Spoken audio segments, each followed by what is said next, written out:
Sara Blakely was 27 years old, and she had been selling fax machines door to door in Atlanta for the last 7 years when she finally took a pair of scissors to her own pantyhose. It was the night of a party at a friend's house. She wanted to wear cream-colored slacks. Nothing she owned would stop showing through the fabric. So she cut the feet off her stockings, wore them under her pants, and danced for hours without the line rolling once. She drove home that night and could not sleep. She had not always planned on selling pantyhose. In her early 20s, she had wanted to be a lawyer like her father, and she had bombed the LSAT twice. For the first time in her childhood, her father did not have a high five ready when she gave him the news. He did not know what to do with a failure that big. So she drove herself south to Disney World and auditioned to wear the Goofy costume, because she figured if she could not be a lawyer, she would at least make children laugh. She was too short for Goofy. They put her inside the chipmunk suit instead. After Disney, she sold fax machines for 7 years before that party with the cream-colored slacks ever happened. A few months later, she walked into a Neiman Marcus department store and pulled the buyer into the women's bathroom because the buyer looked bored and she could feel the no coming across the table. The buyer followed her in, watched Sara Blakely put the sample on under her own pants, and signed the first order that afternoon. 23 years after that night, in October of 2021, Blackstone bought a majority stake in her company. The deal valued Spanx at over $1 billion.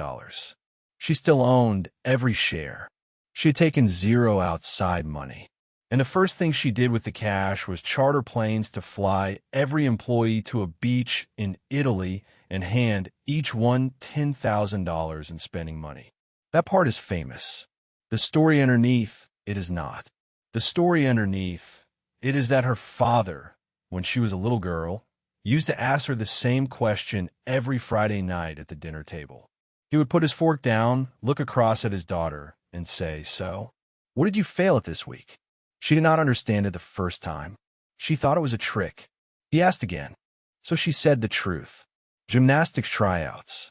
And he high-fived her. The next week, she said debate, and he high-fived her. The week after that, she said selling lemonade on the corner, and he high-fived her.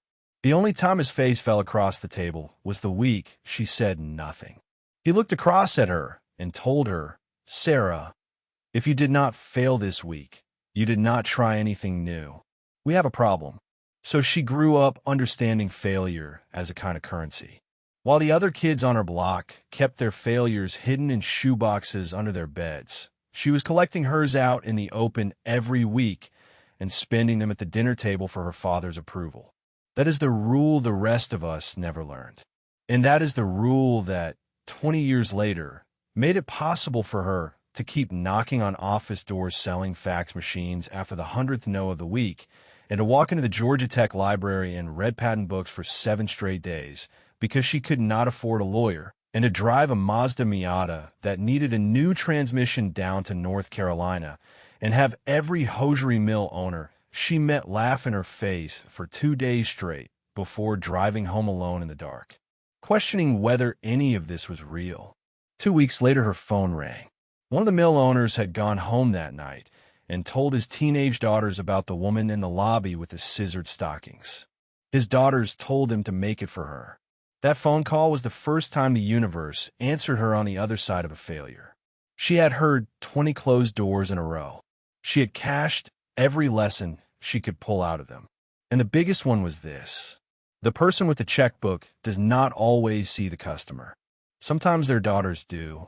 If you have ever listened to Sara Blakely tell this story on a podcast, the moment her voice catches is not the Oprah call, not the billion-dollar deal, not the Neiman Marcus order. The moment her voice catches is that phone call from the hosiery mill owner. Because that was the first time the arithmetic her father taught her at the dinner table worked outside his house. I want to talk to you for a minute. There's a failure from this week sitting somewhere in your chest right now. You know exactly which one. You have not said the name of it out loud yet. It is the pitch that died, or the friend you stopped texting back without explaining why, or the version of yourself you almost showed somebody at dinner last Thursday and pulled back from at the last second. You have been carrying it around since Tuesday morning, and you are tired, and you do not entirely know why. It is because of that one. I'm going to give you a framework now. I call it failure currency. It is the way Sara Blakely's father trained her to handle the moments most of us spend our whole lives quietly hiding from. There are 3 moves. Name, cash, spend. The first move is naming it. The reason the failure still hurts on Wednesday is that you have refused to say the words for it. You called it bad timing. You called it the boss. You called it the market. You called it not the right fit. Sara Blakely calls hers what they actually are, out loud, even when they're small, even when they sting. Because the shame is the only thing standing between you and the lesson on the other side of it. If you cannot name it, you cannot bank it. Tonight, before you close your eyes, say the failure out loud, even in a whisper, even at 3 in the morning while you're staring at the ceiling. Especially then. The second move is cashing the lesson. Every failure pays you in exactly one fact, usually only one. When a Neiman Marcus buyer looked bored across the desk, Sara Blakely did not blame the buyer. She read the room, and the lesson surfaced in real time. The lesson was that this product had to be felt, not pitched. So she stood up and walked the buyer into the bathroom, and the order arrived that afternoon. When her first batch of samples came back from the factory and the waistbands kept rolling, she did not blame the factory. She cashed the lesson. The waistband needed reinforced stitching. She fixed it the same week. The lesson is the receipt. The receipt is the only thing worth taking with you. Without it, the failure was free, and a free failure teaches you nothing. After every loss, write the answer to one question in a notebook. The question is, if I ran this exact situation again tomorrow morning, what is the one thing I would do differently? The third move is spending it fast. This is the one almost nobody does. Most people name the fail, cash the lesson, and then sit on the receipt waiting for the perfect Monday morning to spend it.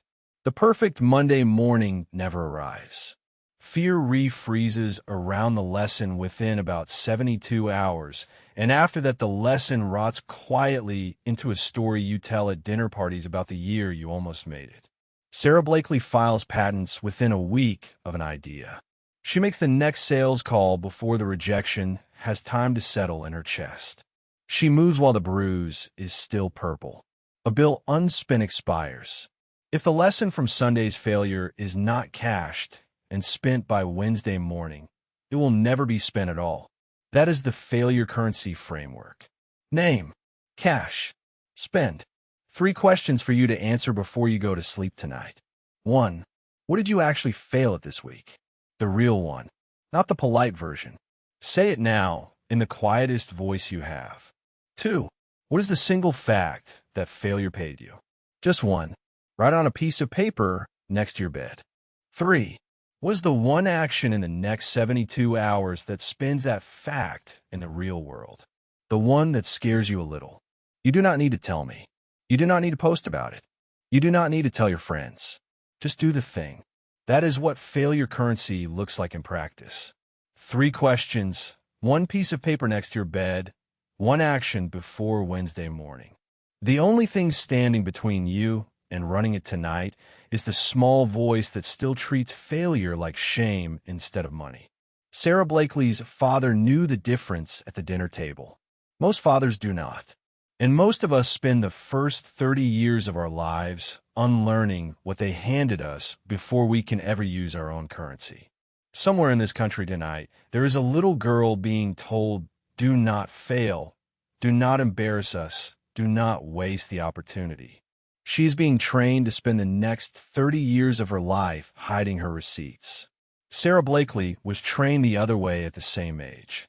That one difference at one dinner table eventually turned $5,000 into $1 billion. It is the same difference that will turn your worst week of this year into your fastest week of next. Sara Blakely has children of her own now. She still asks them the same question every Friday at the dinner table. She puts her fork down. She looks at the youngest one first. And when one of them finally answers her honestly and names something real, She sits back across the same table her father used and puts her hand up for a high five. That is what the currency looks like passed forward. It does not require a billion-dollar exit. It only requires a parent who knew enough to ask a different question. If this episode helped you tonight, leave the channel a quiet subscribe.